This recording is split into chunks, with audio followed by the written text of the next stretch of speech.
Hello guys, parami yung mga tao na kumukuha ngayon ng tinatawag nating subcompact crossover. Bakit? Kasi ito yung mga maliliit na gaya ng sedan pero mataas na gaya ng isang typical crossover. So best of both worlds talaga siya. Kaya maraming tao na in love sa ganitong klase ng mga sasakyan sa ngayon. Kaya tamang-tama yung ka-review topic natin ngayong sa video na to guys. Ano yun? Ito yung Geely GX3 Pro Comfort. Kamusta kaya yung performance niya?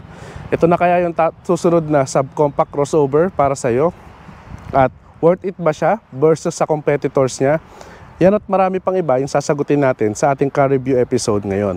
Pero by the way, special thanks muna sa Geely North EDSA sa pagpapahiram sa atin ng GX3 Pro unit na to para mabigyan natin ng full review at honest feedback. So ready na ba kayo guys? Tara, let's roll!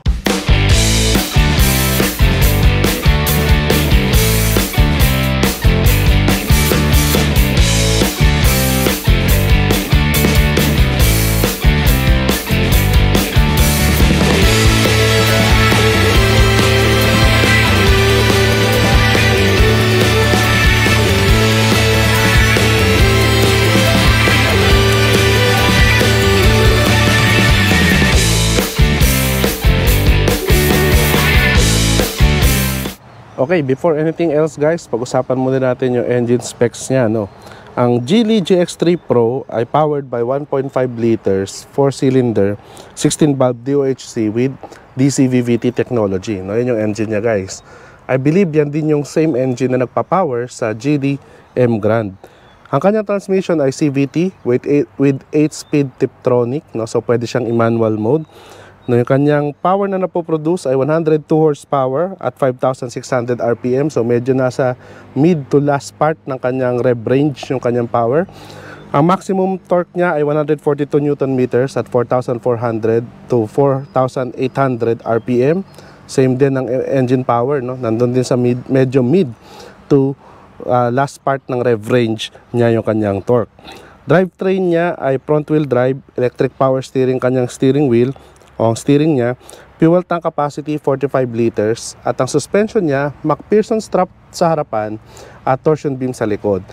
No, gusto ko lang din pakita guys nung kanyang ang ganda ng pagkakalagay ng kanyang battery. May battery cover pa. So very subtle. No, good job sa Geely for giving attention sa details na yan. No, kamusta naman yung kanyang safety features? Meron siyang ABS with EBD, front airbags, traction and stability control, hill start assist, engine immobilizer, isofix tethers, reverse camera at saka parking sensors. So yun lang para sa kanyang specifications at saka tech and safety features guys. Sa harapan niya guys, makikita nyo, no? Parang siya yung pagkaka-design ng Geely sa kanya, medyo bolder. Kaya akala mo talaga parang ang laki-laki niyang tingnan pero totoo maliit lang talaga siya kasi subcompact crossover nga siya. Isa rin napansin ko sa kanya, niretain ng Geely yung signature grille nila, no? Kamukha nung sa M Grand, ganyan, no? May Geely badging din, no? Medyo, siya, may pagka-piano black, pero hindi naman sobra, no? Meron din siyang chrome lining dito, no? Mula sa dulo ng headlight, pababa, paikot sa kanyang grille. Kaya nagbibigay ito ng elegance pa rin. Kanyang headlight, malaki, no? Projector type na halogen, no? Meron din siyang high beam na separate na halogen din. LED turn signals na sequential, no? Kaya maganda. Meron din siyang daytime running lights dito. Nagpapatuloy yung black cladding niya sa kanyang baba. So yun na napansin natin sa harapan niya. Sa side profile niya guys, makikita nyo, no? Pinaflaunt talaga ng Geely yung advantage kapag kumuha ka ng subcompact crossover. Ano yun? Yung ground clearance. Makikita nyo, meron siyang 185 mm of ground clearance. So mataas yan. Kaysa mag-sedan ka, di magganito ka na lang. Total, ganyan, presyong sedan din naman yung presyo niya. Diba? So parang ganun yung sinasabi ng Geely sa kanyang ground clearance. Pero ano yung noticeable sa kanya? Yung kanyang wheelbase guys. Makikita nyo sa screen kung gaano kalaki yung kanyang wheelbase. Pero hindi siya sobrang haba. No, yung kanyang wheelbase, actually kasing haba lang siya ng Wigo eh. No? Parang ganun yung wheelbase niya. Sa competition, medyo mas maiksi siya. So mamaya pag-uusapan natin yung kanyang space sa loob, no? Dahil nga maliit yung kanyang wheelbase. Anyway, no, pag-usapan natin yung taas niya. No, sa taas niya meron siyang um, roof rail dito, no, na pwede mong lagyan ng roof rack. So talagang parang ano siya, crossover na crossover yung datingan niya. Sa gilid makikita mo, no, meron siyang lining mula sa tail lamp papunta doon sa kanyang fender. At ganoon din sa baba, meron siyang cladding na black at side skirt na gawa sa, o hindi naman gawa, no, kundi kulay carbon fiber, which is katerno ng kanyang side mirror. No, meron din carbon fiber finish yung kanyang side mirror. So nagbibigay ito ng konting sportiness, no, kahit papano dito sa yung subcompact crossover. Meron siyang LED na repeaters on the side. At ito pa maganda sa kanya, guys, no, yung kanyang brake system ay disc brake all the way, harap likod. So hindi siya tinipid ng Geely. May kinalaman dyan. Yung kanyang wheels, ang ganda, no, parang gray na terno-terno sa kanyang kulay, no, parang kumuha sila ng inspiration sa Rota. By the way, 16 inches yan, kapareha ng competition, paired with 205/60 na gulong. So tamang-tama lang yung size ng gulong niya to give you enough comfort sa pagdadrive. So yun lang napansin natin sa gilid niya, guys. Sa rear end niya, guys, makikita nyo, parang kumuha siya ng inspiration sa Volvo, no? Parang kamukha ng mga Volvo na sasakyan, yung design niya. No, sa bandang taas, makikita nyo, meron siyang rear spoilers na may konting curve para magbigay daan sa kanyang third brake light o brake light na high mounted. No, sa kanyang likod din, meron din siyang rear defoggers at saka rear wipers. Sa bandang baba niyan, wala siyang garnish, pero nagsisilbing garnish niya yung 5 letters na Geely na malalaki, no, badging, no, kitang-kita mo talaga na Geely yung sasakyan na to. Sa bandang baba, meron siyang GX3 Pro na badging. Dito yung door handle niya at saka yung reverse camera niya nandito, no. Tail lamp niya, brake lamp at saka reverse light all LED. Turn signal niya ay halogen. Meron siyang reflector dyan at reverse o rear fog lamps, no. Nandiyan din yung kanyang parking sensor at saka meron siyang black na faux skid plate sa likod. Medyo nakatago yung kanyang exhaust. So pag binuksan natin siya, guys, no, makikita nyo, bubungad sa inyo yung 500 liters of space, no. Yan, kitang-kita nyo, kasya yung ating mga camera gears dyan. Yung tunaw niya, pwede nyo tanggalin, no, para magbigay ng more space. Pero hindi mag-fit ang balikbayan box dyan, guys, unless i-fold nyo yung second row seat. Napa-fold yan, no, 60-40 split. So magbibigay sa'yo ng more space. So hindi lang siya pang passenger, pang cargo. Sa panagustuhan ko sa kanya, nandyan din yung kanyang, meron siya mga bottle holder dito, no, para dagdagan rin yan. Pwede ka maglagay ng mga gamit dyan. At saka yung reserve tire niya, nandito rin sa loob. Kaya maluwag yung space niya sa likod, guys.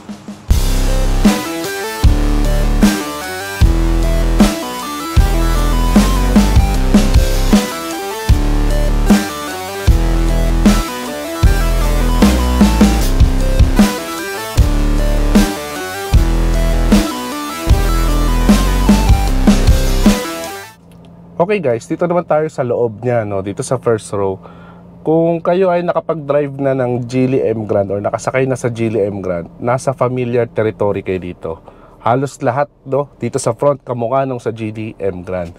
Same thing, yung kanyang dashboard gawa sa plastic pero hindi halatang cheap plastic, no, kasi may mga design, ano, may mga fake stitches pa nga yan. Tapos may mga gold accent pa siya dito sa loob. Gusto ko talaga yung aircon vents niya, may continuity design. Kudos sa Geely for doing that. Ganun din, meron din siyang 8 inches infotainment display na kagayang-kagaya ng sa M Grand. Lahat meron maliban sa Apple CarPlay at saka Android Auto. Wala. So baka next time, Geely, no? Baka lang naman, ano, kahit wired sana malagyan natin. Meron siya yung may app, no, Easy Connect na app, pero na-try ko mas maganda pa rin talaga yung Android Auto at saka Apple CarPlay. At ang maganda rito sa 8 inches infotainment display niya, guys, dito na natin makikita lahat ng setting, no. Pag pinindot mo tong ano, yan, itong parang menu button niya, pag pinindot mo yung settings, diyan lahat na-adjust, no. Yung driving mode mo, ultimo, diyan mo rin pipilitin eco, sport, tsaka comfort. No, comfort yung normal. Diyan mo lang siya ma-adjust. Wala siyang kahit anong button dito sa dashboard or sa manibela para ma-adjust, which is kinda tedious ng konti, pero that's how it is, no. Diyan nilagay ng Geely. At ang isa pang tip guys, diba, nilagay mo siya sa eco mode. Once na nagpatay ka ng makina, nag-on ka uli, mawawala, babalik lagi siya sa comfort. So it's a thing na kailangan mo talagang gawin pa ulit-ulit, lalo na kung mahilig kang mag-eco mode. The rest, nandyan na, lamp, safety, HVAC, nandyan din. Ultimo yung aircon controls, no, dyan mo pa rin siya makikita, which is kagaya ng ibang Geely tsaka MG na sasakyan. Sa bandang baba, no, gusto ko pa rin yung knobs design niya, no, napakaganda, parang sporty na switches. Andyan yung kanyang start, stop, no, button. Sa baba, nandyan yung USB port, tsaka yung 12-volt socket niya. Merong rubberized mat dito sa storage, kasi yung mga malalaking phone dyan guys, no, may extra handle din dito. Shifter niya nandito, maganda sa kanya kasi plain black lang, may konting silver accent, at saka very konti lang yung kanyang piano black, no, dito lang sa gear indicator, no, makikita nyo. Di pala umiilaw yan guys, baka hanapin nyo sa gabi, hindi siya umiilaw. So yun lang. Tapos dito meron siyang dalawang cup holders na elevated yung isa, no, kasi yung up to large size ng mga drinks natin sa mga favorite nating fast food or coffee shop. Sa bandang taas niya rito guys, nandyan yung adjuster ng kanyang ilaw at saka pambukas ng kanyang sunroof. Ayan guys, so nag-include sila ng sunroof. So kudos sa Geely for adding that feature, no. Maganda siya lalo na pag sa gabi. No, sa umaga mainit pero sa gabi maganda siya tingnan, no, pagda-drive. Ngayon dito naman tayo sa steering wheel niya, no. Ito ay 3-spoke leather na may red na may pagka-maroon na stitches na nagbibigay ng sporty at saka elegance. Ang ganda ng combination. Tsaka yung pagka-leather ng steering wheel niya, ang ganda, no. Sarap hawakan guys, no. Kahit wag na kayo maglagay ng mga cover sa kanya, maganda. Tapos flat bottom din siya. Sa kaliwa nandyan yung kanyang cruise control. Sa kanan nandyan yung multimedia controls mo na connected sa yung sa yung infotainment display. No, sa left nandyan yung indicator switch mo, pati yung headlight. Auto headlights pala to guys, auto headlights. Kaya may magandang feature 'yon. Yung kanyang panel gauge, dalawang analog. Left yung iyong tachometer, right speedometer. Sa gitna meron siyang 3.5 inches na multi-info display. Nandyan yung iyong temperature gauge, fuel gauge, gear shift indicator or gear indicator, odometer, trip computer at iba pa. So kompleto, nandyan siya guys. Sa bandang baba dito sa left, nandyan yung adjuster mo ng taas baba ng headlight mo. Nandyan din yung iyong power window or power side mirror adjuster. Dito yung power window switches mo, pati lock and unlock ng door. Sidings niya, kahit plastic, may mga konting texture pa rin. May leather dito na may red stitching pa rin, Meron siyang quarter glass dyan for improved visibility kasi medyo malaki yung A-pillars niya. Gusto ko rin bigyan ng commendation dito guys, yung seats niya. No, ganda, para siyang bucket style pero komportable. Diba? Alam natin yung mga bucket type na seats na pang racing. Maganda siya pero hindi siya sobrang komportable. Ito, kahit siya gawa sa PVC material, pero yun, ang ganda ng bolstering, no? Pati yung headrest niya, ganda rin. So, kudos sa Geely, no, para dyan. So, yun lang makikita natin dito sa first row niya, guys. Dito naman tayo sa second row seat niya, guys. So, napansin natin, no, di ba sinabi natin kanina, maiksi lang yung kanyang wheelbase. So, nagtatranslate yan sa hindi sobrang laking legroom, no? Which is okay lang naman. No, ito, naka-adjust to sa akin 5'6" na driving position. Meron pa naman natira, no, na legroom. Hindi naman siya sobrang tight, pat mahihirapan ka kapag long drive. Kaya pa rin naman maging komportable umupo dito. No, yun nga lang, hindi siya kasing luwag talaga ng iba. No, yun lang napansin natin sa legroom niya. No, yung seat niya guys, ito naman, dyan bumawi yung Geely. No, pansin nyo, nagpapatuloy pa rin yun. Napakagandang PVC materials ng seat niya. May red stitches pa rin. May bolstering pa din. So, mahawakan ka pa rin dito. At saka yung headrest niya, ang ganda pa rin, Ang tanong, kasya ba tatlo rito? Kasya naman, pero medium size adult lang sana, Kasi kung full size adult, talagang mahirapan dito magtatlo. Pero expected na ng Geely kasi may seatbelt for third person o third passenger dito. Meron din siyang tunnel na maliit. So, hindi masyado nakakaabala kung tatlo kayo rito. Pero yun nga, advisable dito, maganda kung dalawa, komportable. No, dito sa gitna niya guys, meron siyang USB charging port dyan. Wala siyang air vents dito, pero abot naman, ngayon, komportable tayo nakahanginan galing sa harapan na air conditioning natin. Meron din pala siyang speaker at saka bottle holder sa either side ng doors, meron siya. So makakapaglagay ka pa rin ng drinks mo dyan kasi nga wala siyang center armrest. So yun lang napansin natin dito sa second row seat niya, guys.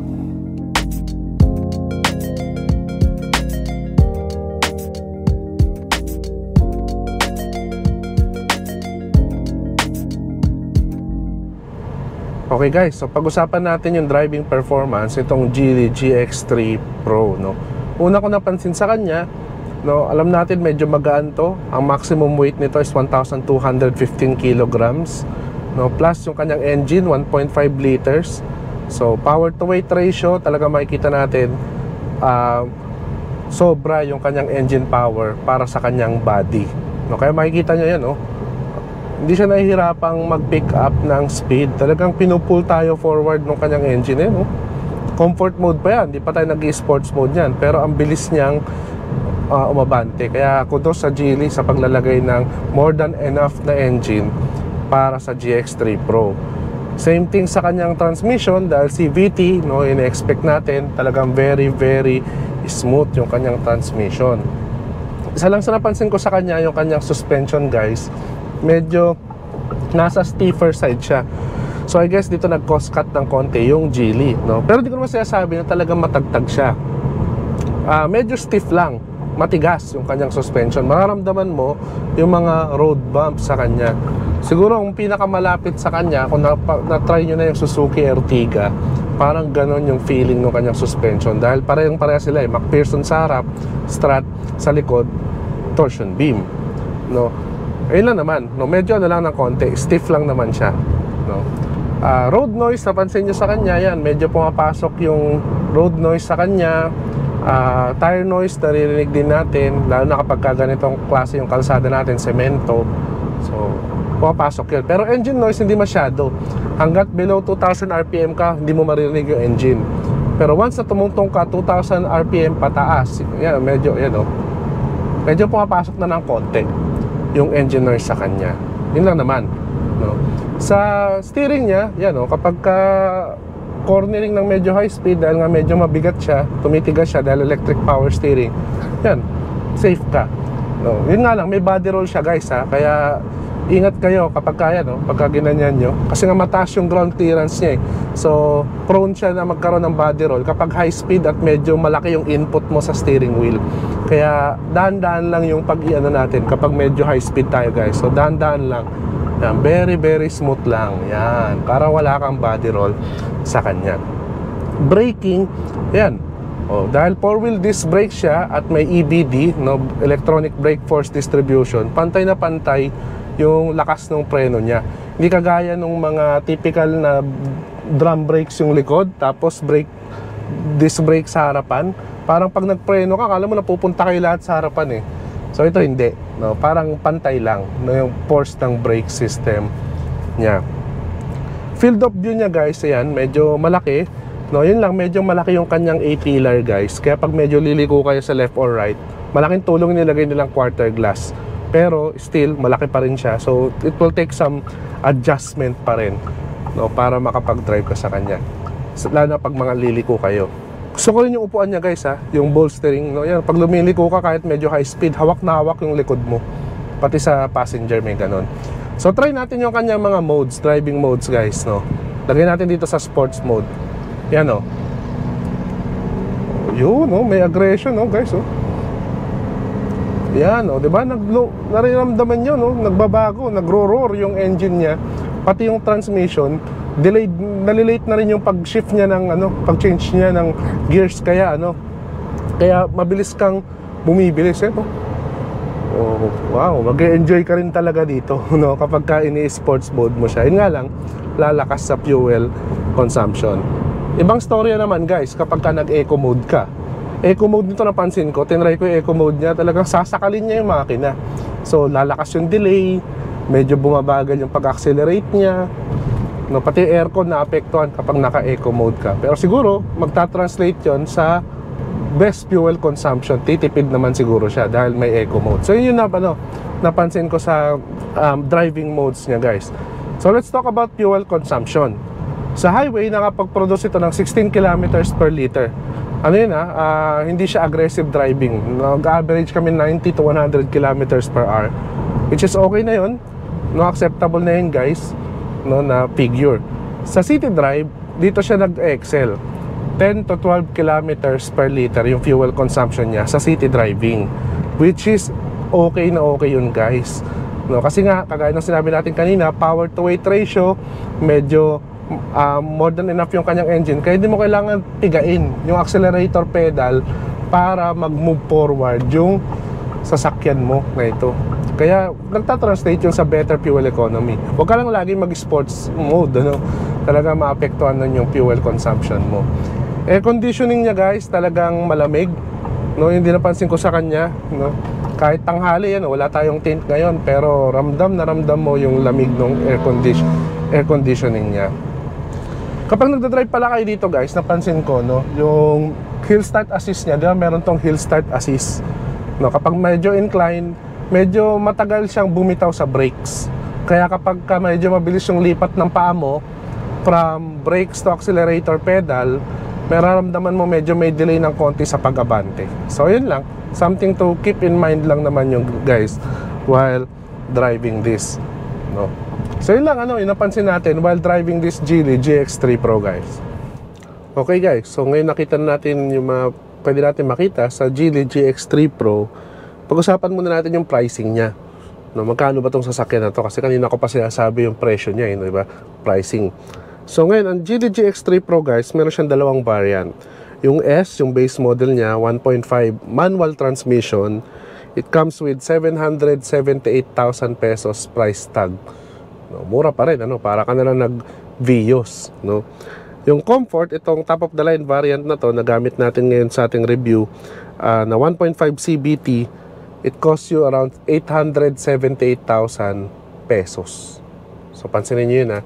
Napakagandang pricing na niyan, guys. Very strategic. Hindi siya sobrang mura, hindi rin naman siya sobrang mahal versus sa competitors. So, kamusta yung warranty niya? Warranty niya ay 5 years or 150,000 kilometers, whichever comes first, which is again, okay na okay naman compared sa competition. Yung iba kasi 3 years lang, tas 100,000 lang.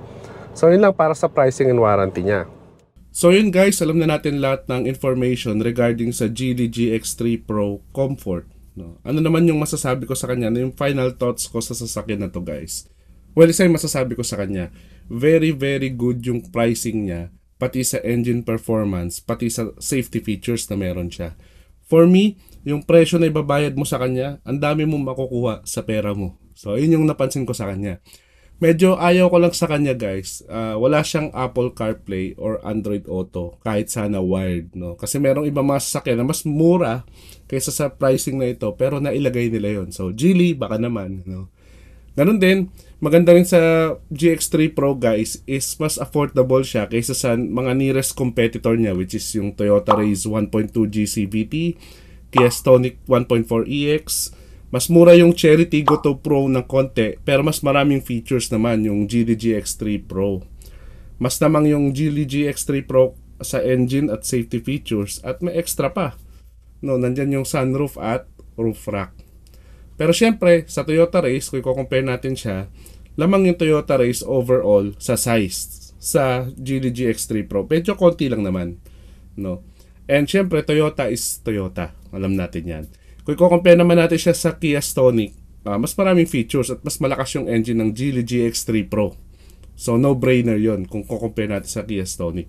So, it will come down na lang sa personal preference. I would say kung hindi ka maarte sa brands or kung naghahanap ka naman ng matry na iba na brand, gusto mong bigyan ng chance yung Geely sa buhay mo, I would suggest, no, kung gusto mo ng subcompact crossover na presyong sedan, pwede itong Geely GX3 Pro. So yun lang, ano, guys, yung masasabi ko sa kanya. So yun na nga, guys, ano, sana nakatulong sa yung video na to when deciding whether to buy this vehicle or not. Kung nagustuhan mo yung video na to, hit mo naman yung like button. At kung di ka pa nakasubscribe, you know what to do. Click mo na yung subscribe button at notification bell para updated ka palagi sa mga latest videos natin. And again, special thanks ulit, ano, guys, sa Geely North EDSA sa pagpapahiram sa atin ng Geely GX3 Pro na to para makapagbigay tayo ng honest feedback and opinion at full review na rin para sa inyo. So till the next videos, guys, always remember, drive safe and enjoy!